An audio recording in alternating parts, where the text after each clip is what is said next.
Assalamualaikum warahmatullahi wabarakatuh. Kita awali dengan basmalah. Bismillahirrahmanirrahim. Kita sambung pembelajaran ini dengan menyambung ke materi sebelumnya. Insya Allah 2 atau 3 pertemuan, mungkin 4 juga ya. Mungkin 4. Harapannya 2 atau 3 selesai lah. Dalam hal membahas pronoun. Saya ulangi lagi, pronoun dalam bahasa Indonesia kita adalah kata ganti. Oke, kita langsung nyambung ke materi kemarin dalam bentuk PowerPoint. Kita lihat yang pertama, jadi pronoun sudah saya jelaskan kata ganti, lalu contohnya supaya dengan jelas kemarin sudah 1 kalimat kita lihat sebagai contoh yang konkret. The house is new. My parents bought the house yesterday. Nah, kalimat ini sekali lagi saya jelaskan, ini kalimat yang belum menggunakan kata ganti. Nah, sementara pada penjelasan dan contoh kedua pada bagian pertama ini, the house is new. My parents bought it yesterday, ya kan? Di situ kalimat kedua sudah tidak pakai the house kayak di kalimat pertama. Di sini diganti dengan it. It itulah sebagai kata ganti benda. Oke? Kata ganti benda. Nah, masih kembali ke yang tadi ya katakan ini. Jadi itu kemarin sudah saya jelaskan. Sekaligus nyambung ya dengan tensesnya. Itu bots itu bentuk kedua dari buy. Jadi buy, bots, bought, buying, buys. Gitu. Itu sekalian adik-adik harus memperhatikan betul kata ganti perubahan kata kerja. Jadi kalau buy boleh juga buy, tapi kalau buy jangan pakai yesterday. Tapi kalau bought harus pakai yesterday atau tidak pakai tapi harus dimaknai lampau. Oke. Yang kedua itu ada Zahara called Rudy, gitu. Zahara called Rudy. Terus berikutnya N. Nah, ini kalimatnya tidak 2 tapi gabungan, digabungkan dengan N. Zahara called Rudy and invited him to go skating with her. Gitu. Jadi Yahara memanggil Rudy, atau Yahara memanggil Rudy. Di situ ada kata Rudy. Lalu invited. Ini kan bentuk lampu, invite, invited, invited, gitu. Inviting bentuk ing-nya. Lalu di situ ada kata him, invited him. Zahara memanggil Rudy dan mengundangnya, gitu. To go skating with her. Jadi yang penting kita ketahui dalam kalimat ini adalah di situ ada kata Rudy, tapi setelah kata kerja yang kedua, invited him, mengundangnya, nya ini adalah kembali ke Rudy, bukan ke Zahara. Nah, inilah yang saya sebut kata ganti orang, tapi orangnya orang ketiga tunggal.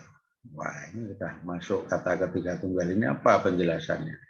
Jadi kata ganti ya itu bisa orang pertama, bisa orang kedua, bisa orang ketiga.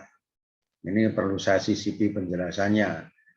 I, we, ya, I, we itu kata ganti bentuk pertama. I tunggal, we jamak. Gitu. Lalu you itu orang kedua, ya, orang kedua. Nah, I, we itu orang pertama, you orang kedua. You bisa kamu itu 1, you bisa banyak. Lalu orang ketiganya siapa? Ketika ada saya dan kamu, maka ada orang ketiga, yakni mereka, dia, Amir, tukang sate itu, gitu. Jadi saya, kamu, mereka, dia. Dia itu bisa tukang sate, dia bisa tentara, guru, ya, dan seterusnya. Nah, ketika Rudi itu kan saya, kamu, Rudi, gitu. Rudi orang ketiga. Maka kata gantinya him. Nah, di situ mestinya kalau seperti yang di atas itu kan Zahara called Rudi and invited Rudi, ya. Itu loh kalimat yang di atas, yang penjelasan pertama dan contoh pertama itu. Jadi Rudinya yang di atas utuh karena belum diganti dengan kata ganti. Nah, sementara yang di bawah sudah diganti dengan him. Sebenarnya apa ya tadi, gunanya supaya efisien dan jelas, ya, tidak mengulang kata. Karena kalau seperti yang pertama, Zahara called Rudi and invited Rudi, gitu. Itu kan ada dua kata Rudi. Maka yang di bawah Rudi yang kedua diganti kata ganti him, orang. Gitu. Zahara telah memanggil Rudi dan mengundangnya. Nah, yang paling penting. Dan mengundangnya, bukan mengundang Rudi lagi. Terus yang ketiga di atas kita lihat Susan and Zura have a puppy. Gitu. Have a puppy. Susan and Zura walks Susan and Zura's puppy every morning. Lalu supaya tidak berulang-ulang Susannya, maka Susan dan Zuro pada kalimat Zura, ya, Susan dan Zura pada kalimat dua ini diganti dengan their puppy, ya. Susan and Zuro have a puppy. Lalu yang ketiga, they walk their puppy every morning.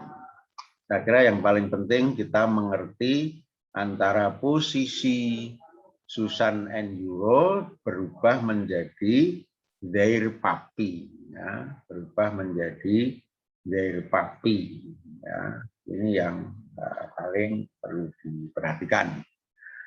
Yes, oke. Mungkin pelan-pelan ya. Next ya, PowerPoint-nya berikutnya kita coba lihat. Jadi tadi ya sudah saya sebut tadi, kelompok kedua memiliki kalimat lebih jelas, efektif, dan tidak mengulang-ulang nama orang. Ya, jadi atau ini ada kepotong ya. Mereka menggunakan kata ganti dalam bahasa Inggris seperti it, him, her, they, their. Oke. Jadi penjelasannya it itu untuk barang, him itu untuk orang, her untuk orang, they untuk orang, their untuk kepemilikan. Jadi penjelasannya supaya mungkin bisa dilihat ke bawah, Mas, apanya lagi ke bawah lagi mungkin ya. Nah, ini saya jelaskan sekilas. Nah, ini kan ada, biar contoh dulu ya. Yang sebelum ini tadi, Mas, sebelum ini, ya, ini kata ganti yang saya ingin jelaskan.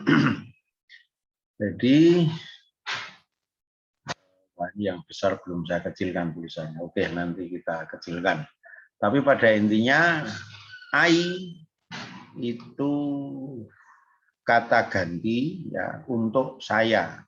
Artinya juga saya. We itu kami, ya, kita, ya, kita. Tapi itu banyak. Nah, I, we itu kata ganti yang pertama. Artinya orang pertama. Orang pertama itu orang yang diajak berbicara. Lalu you itu kamu. Itu bisa tunggal dan bisa jamak. Artinya kamu atau kalian. Nah, ini bisa disebut sebagai orang kedua. Lalu ini bawahnya ada he, she, it, they. He itu dia laki-laki, she dia perempuan, it itu benda atau hewan, lalu they mereka. Ya. Ini he, she, it, they ini kategori orang ketiga. Yakni orang yang dibicarakan. Jadi karena itu contoh lanjut lagi kembali ke yang tadi Mas, naik lagi. Nah, jika kata ganti dalam bahasa Inggris atau pronoun berfungsi sebagai pengganti kata benda, baik itu benda mati maupun makhluk hidup. Saya ulangi ya. Jadi kata ganti dalam bahasa Inggris atau pronoun berfungsi sebagai pengganti kata benda, baik itu benda mati maupun makhluk hidup. Kata ganti digunakan untuk membuat kalimat lebih jelas dan efektif. Nah, setelah tahu pentingnya belajar dan mengacu contoh pronoun, kita perlu mengenal jenis-jenisnya, sebagian sudah saya jelaskan tadi. Oke, next. Nah, dalam bahasa Inggris, personal pronoun atau kata ganti orang digunakan sebagai pengganti nama. Pembagiannya yaitu, ini saya ulangi biar lebih lengkap, yang disebut orang pertama, ya, first person, yakni orang yang berbicara, atau lebih tepatnya kalau saya istilahkan ya orang yang mengajak bicara. Contohnya saya, kita, atau kami. Kalau saya itu tunggal, orang pertama, kalau we adalah jamak, kita ya. Itu orang pertama. Siapa orang kedua? Atau in English we say second person, ya, orang kedua yaitu orang yang diajak berbicara. Ya, orang yang diajak berbicara itu tentu kamu, bukan orang lain. Dalam konteks ini yang disebut orang kedua adalah you. Nah, you itu bisa satu orang, bisa lebih dari satu orang. Dalam bahasa Indonesianya kamu atau kalian. Lalu orang ketiga, third person, ya, yakni orang yang dibicarakan. Siapa dia?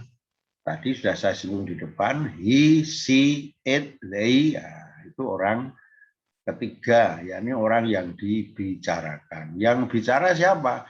Ya, yang bicara tadi saya dengan kamu, ya toh? Saya dengan kamu membicarakan Amir, saya dengan kamu membicarakan mereka.